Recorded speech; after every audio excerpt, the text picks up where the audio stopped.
Okey, hari ni anak Tokek berada dekat Ginza Street, Japan. Jadi apa yang anak Tokek nak share ni ialah tentang tu Seiko. Tu kalau kita tengok dekat situ ialah kedai jam jenama Seiko.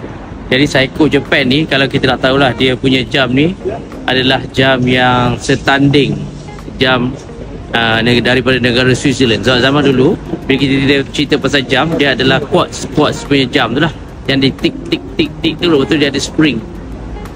Jadi Seiko ni masa dia buat tu, dia reka tu, dia sangat precise. Sebab itulah Japan dulu berjaya, sebab dia pentingkan kualiti. Dia sangat precise sehingga kan mengalahkan international brand yang daripada Switzerland.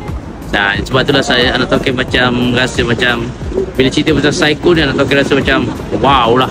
Bayangkan jenama Jepun mengalahkan jenama-jenama daripada Europe yang mana dah 200-300 tahun dah buat jam awal daripada mereka. Tapi hari ni, tadi anak Tokek masuk lah Grand Seiko, dia punya latest collection dia, harga dia 2 juta yen, bersamaan lebih kurang dalam 60,000 ringgit Malaysia.